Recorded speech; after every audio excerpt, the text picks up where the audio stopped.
എല്ലാവർക്കും നമസ്തേ. നമ്മുടെ വ്യൂവേഴ്സിനോട് ഒരു റിക്വസ്റ്റ് ഉണ്ട്. ഞാൻ എപ്പോഴും പറയുന്നത് പോലെ ചാനൽ സബ്സ്ക്രൈബ് ചെയ്യാതെയാണ് നിങ്ങൾ വീഡിയോ കണ്ടുപോകുന്നതെങ്കിൽ തീർച്ചയായിട്ടും ഇപ്പോൾ തന്നെ ആ റെഡ് സബ്സ്ക്രൈബ് ബട്ടൺ ഒന്ന് പ്രസ് ചെയ്യണം. അത് കൂട്ടത്തിൽ തന്നെ ഓൾ എന്ന ഓപ്ഷൻ കൂടി ഒന്ന് സെലക്ട് ചെയ്ത ശേഷം വീഡിയോ കാണണേ പ്ലീസ്. ഇനി ഒത്തിരി റിക്വസ്റ്റ് വന്ന ഒരു റെസിപ്പിയാണ് തലശ്ശേരി ബിരിയാണി. ഞങ്ങളുടെ ഫാമിലിയിലും ഇത് വളരെ ഫേവറേറ്റ് ആയിട്ടുള്ളൊരു റെസിപ്പി കൂടിയാണ്. ഞാൻ സ്ഥിരമായി വീട്ടിൽ തയ്യാറാക്കി പോരുന്ന ഒരു ടേസ്റ്റി തലശ്ശേരി ബിരിയാണിയുടെ റെസിപ്പിയാണ് നിങ്ങളുമായിട്ട് ഷെയർ ചെയ്യുന്നത്. ഒട്ടും സമയം കളയാതെ തന്നെ നമുക്ക് വീഡിയോ കണ്ടു നോക്കാം. ആദ്യം തന്നെ ഒരു വലിയ കുടം വെളുത്തുള്ളി എടുത്തു വെച്ചിട്ടുണ്ട്. കൂടാതെ 16 പച്ചമുളക് കട്ട് ചെയ്ത് വെച്ചിട്ടുണ്ട്. ഒരു കഷ്ണം ഇഞ്ചി ഇതുപോലെ കട്ട് ചെയ്ത് വെച്ചിട്ടുണ്ട്. ഇത് മൂന്നും കൂടി മിക്സിയുടെ ജാറിൽ ചേർത്ത് ഒന്ന് ചെറുതായിട്ട് ക്രഷ് ചെയ്തെടുക്കണം. കൂടുതൽ അരിഞ്ഞു പോകരുത് കേട്ടോ. ഇതാ കണ്ടില്ലേ, ഇതുപോലെ. ഇതിനി നമുക്ക് മാറ്റി വെക്കാം. ഇനി ഹോൾ മസാലാസിൻ്റെ കാര്യം പറയുമ്പം ഞാനത് മുഴുവനായിട്ട് ഇടാറില്ല.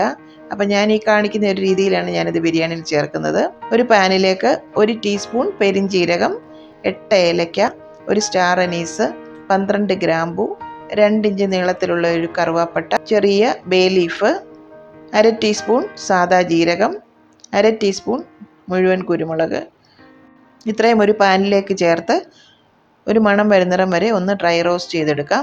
നല്ല ഒരു മണം വരണം കേട്ടോ. അതിൻ്റെ ഫ്ലേവറൊക്കെ ഒന്ന് റിലീസായി കഴിഞ്ഞാൽ ഫ്ലെയിം നമുക്ക് ഓഫാക്കാം.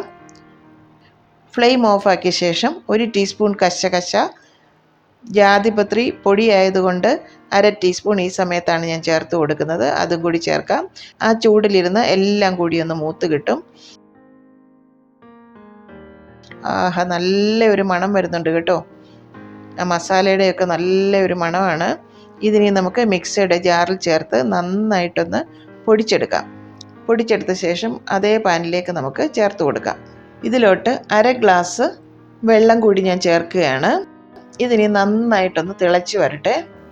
ഞാൻ പറഞ്ഞല്ലോ, ഹോൾ മസാലയൊക്കെ ഞാൻ ഇതുപോലെയാണ് ബിരിയാണിയിൽ ചേർക്കുന്നത്, മുഴുവനായിട്ട് ചേർക്കാറില്ല. മുഴുവനായിട്ട് ചേർത്ത റൈസ് കഴിക്കുമ്പോൾ നമുക്ക് അതിൻ്റെ കൂടെ അത് കടിക്കാൻ കിട്ടുമ്പം അത്രയൊരു സുഖമില്ലല്ലോ. ഇതിനി തിളച്ച ശേഷം അരിച്ച് ആ ഒരു മസാലക്കൂട്ടാണ് ഞാൻ ദം ചെയ്യുമ്പം ചേർത്ത് കൊടുക്കുന്നത്. കിട്ടിയിരിക്കുന്നത് നമ്മുടെ മസാലയുടെ ഒരു ഡിക്കോക്ഷൻ തന്നെയാണ്. ഇതിനി നമുക്ക് മാറ്റി വെക്കാം. അപ്പോൾ ആ ഒരു പ്രോസസ്സ് വഴിയെ കണ്ടു നോക്കാം. നിങ്ങൾ ഈ രീതിയിൽ ട്രൈ ചെയ്ത് നോക്കണേ. ഇതൊരു ടിപ്പാണ്.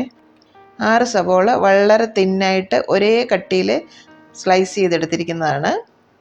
അതിലോട്ട് 1 ടീസ്പൂൺ കോൺഫ്ലോർ ചേർത്ത് ഒന്ന് കൈകൊണ്ട് മിക്സ് ആക്കി എടുക്കാം. ഈ ഒരു രീതിയിൽ ഉള്ളി വറുത്തെടുത്താൽ ഉള്ളി കുറേ നേരം തന്നെ ക്രിസ്പി ആയിട്ടിരിക്കും. ഇതിനി നമുക്ക് മാറ്റി വെക്കാം. ഇത് ഒരു ടിപ്പാണ് കേട്ടോ. പാനിലേക്ക് ഒരു 200 ml ഓയിൽ ഞാൻ ചേർക്കുന്നുണ്ട്. ഓയിൽ നന്നായിട്ട് ചൂടായാൽ 2 ബാച്ചസ് ആയിട്ട് നമുക്ക് ഉള്ളി നല്ല ഗോൾഡൻ ബ്രൗൺ കളറായിട്ട് വറുത്തെടുക്കാം.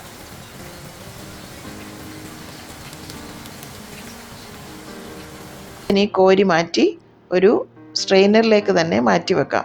മുഴുവൻ ഉള്ളിയും ഫ്രൈ ചെയ്ത് മാറ്റാം.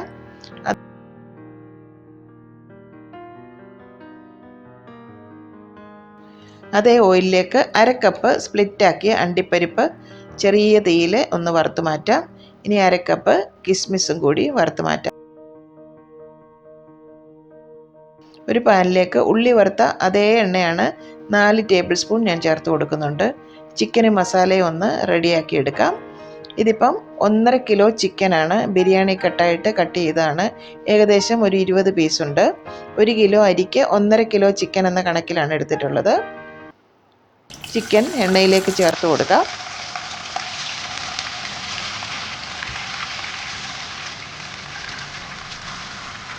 ഒരു ടീസ്പൂൺ നെയ്യും കൂടി ചേർക്കാം. ചിക്കൻ്റെയൊക്കെ കളർ ഒന്ന് മാറി വരുന്നിടം വരെ നമുക്ക് വഴറ്റാം.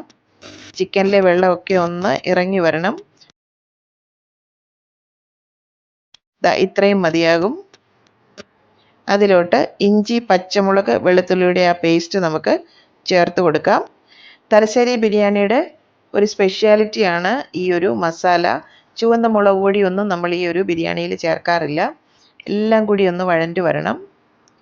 ഫ്ലേവറും ഒന്ന് മാറിയാൽ ഒരു 3 വലിയ സവോള സ്ലൈസ് ചെയ്തതും കൂടി ചേർത്ത് കൊടുക്കാം. ഇനി 1 ടീസ്പൂൺ മഞ്ഞൾപ്പൊടിയും കൂടി ചേർക്കാം. ആവശ്യത്തിന് ഉപ്പും കൂടി ചേർത്ത് കൊടുക്കാം.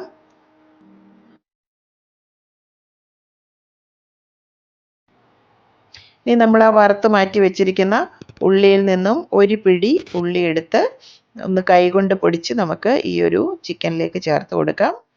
അപ്പം നല്ലൊരു ഫ്ലേവർ കിട്ടും. കൂട്ടത്തിൽ ഒരു 3 ടൊമാറ്റോ വട്ടത്തിൽ അരിഞ്ഞതാണ്, അതും കൂടി ചേർക്കാം. ചിക്കൻ നന്നായി വെന്തിട്ട് വേണം നമുക്ക് ടൊമാറ്റോ ചേർത്ത് കൊടുക്കാൻ കേട്ടോ. വട്ടത്തിൽ അരിഞ്ഞ് ചേർത്താലേ പെട്ടെന്ന് തന്നെ ടൊമാറ്റോയും വെന്ത് കിട്ടും. ഇതിപ്പോൾ 200 ml കട്ട തൈരാണ്, അതും കൂടി ചേർത്ത് കൊടുക്കാം. നന്നായി യോജിപ്പിക്കാം. ഇനി എല്ലാം കൂടി ഒന്ന് വെന്ത് ചിക്കനിലേക്ക് ആ പുളിയൊക്കെ ഒന്ന് പിടിക്കണം. കുറച്ചുകൂടി ഗ്രേവി ഒന്ന് കുറുകി വരണം.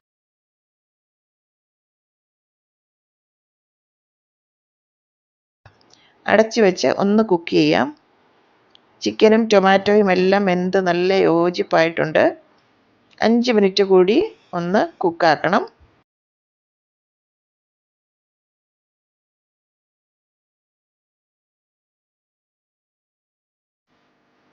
ഇതിപ്പോൾ ചാറൊക്കെ ആവശ്യത്തിന് കുറുകി. ഇനി നമുക്ക് ഫ്ലെയിം ഓഫ് ആക്കാം.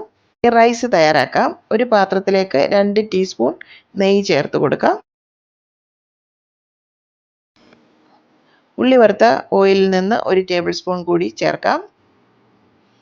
അതിലോട്ട് ഒരു സവോളയുടെ പകുതി സ്ലൈസ് ചെയ്തതും കൂടി ചേർത്ത് കൊടുക്കാം.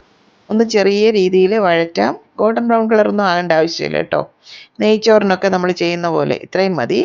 റൈസ് അളന്നെടുത്ത് അതേ ഗ്ലാസ്സിൽ 200 ml ഗ്ലാസ്സാണ്. ഈ ഒരു ഗ്ലാസ്സിൽ 6 ഗ്ലാസ് വെള്ളമാണ് ഞാനിവിടെ പാനിലേക്ക് ചേർക്കുന്നത്. മസാലയുടെ ഡിക്കോക്ഷൻ 2 ടീസ്പൂൺ കൂടി ചേർത്ത് കൊടുക്കാം. ഒരു നാരങ്ങയുടെ നീരും കൂടി ചേർക്കാം. ചോറിന് ആവശ്യമായിട്ടുള്ള ഉപ്പ് ചേർക്കാം.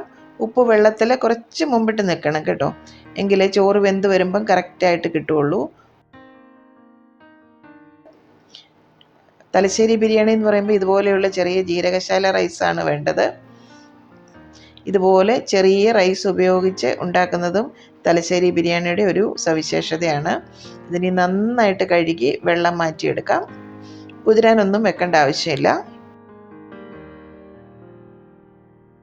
വെള്ളം നന്നായിട്ട് വെട്ടി തിളച്ച് വന്നാലേ കഴുകി വാരി വെച്ചിരിക്കുന്ന ജീരകശാല റൈസ് 4 ഗ്ലാസ് 200 ml ഗ്ലാസ്സിൽ 4 ഗ്ലാസ് റൈസാണ് വെള്ളത്തിലേക്ക് ചേർത്ത് കൊടുക്കാം. ഒന്നിളക്കി അടച്ചു വെച്ച് 15 മിനിറ്റ് ചെറിയ തീയിൽ വെച്ച് കുക്കാക്കാം. ഒന്ന് തുറന്ന് നോക്കാം. വെള്ളമൊക്കെ വറ്റി അരിയൊക്കെ ഒരു 80% വെന്തിട്ടുണ്ട്. ബാക്കി നമുക്ക് ദം ചെയ്യുമ്പം വെന്ത് കിട്ടും. ഈ ഒരു വേവേ ആകാൻ പാടുള്ളൂ. ചിക്കൻ്റെ മസാല ഗ്രേവി ഉണ്ട്, കൂടാതെ നമ്മുടെ മസാല ഡിക്കോക്ഷന് എല്ലാം ചേർത്തല്ലേ നമ്മൾ ദം ചെയ്യുന്നത്. അപ്പം റൈസ് കറക്റ്റ് ഈ ഒരു സ്റ്റേജിൽ ചോറ് മുഴുവനായിട്ട് വെന്ത് കഴിഞ്ഞാൽ പിന്നെ നമ്മൾ ദം ചെയ്യുമ്പം ചോറ് വെന്ത് കൊഴിഞ്ഞു പോകും. ഇനി നമുക്ക് ദം ചെയ്യാനായിട്ടൊരു ദോശത്തവ സ്റ്റൗവിലേക്ക് വയ്ക്കാം. പുറത്ത് ഒരു ഉരുളിയാണ് ഞാൻ വെച്ചിട്ടുള്ളത്. ഒരു 2 ടീസ്പൂൺ നെയ്യൊന്ന് ഒഴിച്ചു കൊടുക്കാം. ആദ്യം റൈസിൻ്റെ ഒരു ലെയർ ഒന്ന് സ്പ്രെഡ് ചെയ്യാം. കുറച്ച് ഉള്ളി വറുത്തത് സ്പ്രെഡാക്കാം. 3 ടേബിൾ സ്പൂൺ പാലിൽ കുറച്ച് കുങ്കുമപ്പൂ സോക്ക് ചെയ്ത് വെച്ചിരിക്കുന്നതാണ്. മഞ്ഞൾപ്പൊടി വേണമെങ്കിൽ അങ്ങനെയും ചേർക്കാം കേട്ടോ. 1 ടീസ്പൂൺ ഒന്ന് സ്പ്രിങ്കിൾ ചെയ്യാം.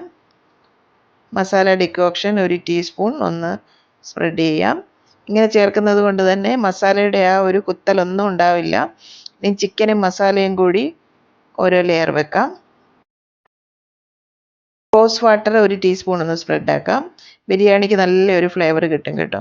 കുറച്ച് മല്ലിയില, കുറച്ച് പുതിനയില ചോപ്പ് ചെയ്തത്, കുറച്ച് കിസ്മിസ്, കുറച്ച് അണ്ടിപ്പരിപ്പ്, വീണ്ടും ഒരു ലെയർ റൈസ്, കാഷ്യൂനട്ട്, കിസ്മിസ്,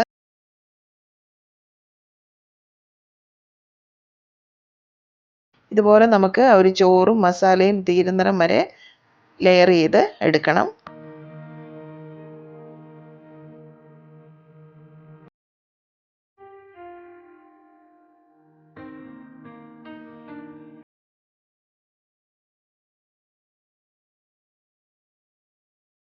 ഇപ്പം മുഴുവനും ലെയർ ചെയ്തെടുത്തിട്ടുണ്ട്.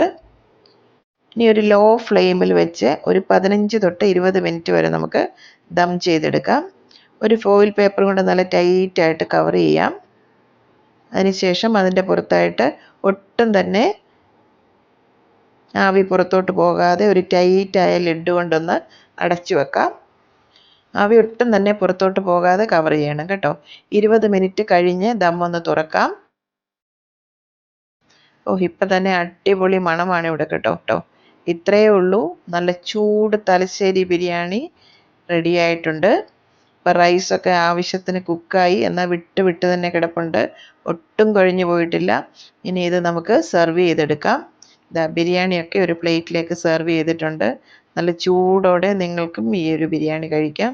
ഇതുപോലെ തയ്യാറാക്കുന്ന ബിരിയാണി അധികം സ്പൈസിയുമല്ല, മസാലക്കുത്തലും ഉണ്ടാവില്ല. എന്നാൽ നെയ്യും ഓയിലും ഒക്കെ വളരെ കുറച്ചാണ് ഞാൻ ഉപയോഗിച്ചിരിക്കുന്നത്.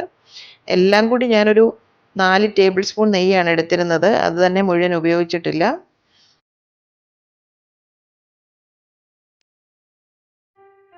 എന്തായാലും അടിപൊളി ബിരിയാണിയാണ്. ഇതുപോലെ ചെയ്ത് നോക്കി നിങ്ങളുടെ ഫീഡ്ബാക്ക് ഞാനുമായിട്ട് നിങ്ങൾ ഷെയർ ചെയ്യണം. കൂട്ടത്തിൽ നല്ല പുതിന ചമ്മന്തി കൂടാതെ നല്ല ഒരു സാലഡും ഉണ്ടാക്കിയിട്ടുണ്ട്. ഞാൻ അല്പം ഒന്ന് ടേസ്റ്റ് ചെയ്ത് നോക്കട്ടെ. സൂപ്പറായിട്ടുണ്ട് കേട്ടോ. മസാലയൊക്കെ കൂടുതൽ മസാല ഇല്ല, എന്നാൽ നല്ല കറക്റ്റ് ഒരു സ്വാദിലെത്തിയിട്ടുണ്ട്. അപ്പം നിങ്ങൾ ഉറപ്പായിട്ടും ഈ ഒരു ബിരിയാണി നിങ്ങൾക്ക് ഇഷ്ടപ്പെട്ടിട്ടുണ്ടെങ്കിൽ നിങ്ങളുടെ അഭിപ്രായങ്ങൾ ഞാനുമായിട്ട് ഷെയർ ചെയ്യുമെന്ന് ഞാൻ വിശ്വസിക്കുന്നു. കറിവിത്തമ്മയുടെ ഇന്നത്തെ റെസിപ്പി നിങ്ങൾക്ക് ഇഷ്ടമായോ? എൻ്റെ അമ്മയുടെ എല്ലാ റെസിപ്പീസും ഈ ചാനലിൽ വരണം എന്നുള്ളതാണ് ഞങ്ങളുടെ ആഗ്രഹം. അതിന് ഏറ്റവും അത്യാവശ്യം നിങ്ങളുടെ സപ്പോർട്ടാണ്. നിങ്ങൾ തീർച്ചയായും നിങ്ങളുടെ ഫാമിലിക്കും ഫ്രണ്ട്സിനും ഒക്കെ ഞങ്ങളുടെ ചാനൽ റെക്കമെൻഡ് ചെയ്യുക. നിങ്ങൾ ഇതുവരെ സബ്സ്ക്രൈബ് ചെയ്തിട്ടില്ലെങ്കിൽ നിങ്ങൾ സ്വയം ഈ ചാനലിൽ സബ്സ്ക്രൈബ് ചെയ്യുക. നിങ്ങളുടെ കമൻസും ഫീഡ്ബാക്സും എല്ലാം ഈ റെസിപ്പീസ് എല്ലാം ട്രൈ ചെയ്ത് നോക്കി ഞങ്ങളെ അറിയിക്കുക. ആ വീഡിയോയ്ക്ക് ഒരു ലൈക്കും കൂടെ തരിക. അപ്പം മറ്റൊരു റെസിപ്പിയുമായി ഞങ്ങൾ വീണ്ടും വരും. അതുവരേക്കും see you, tata, good by.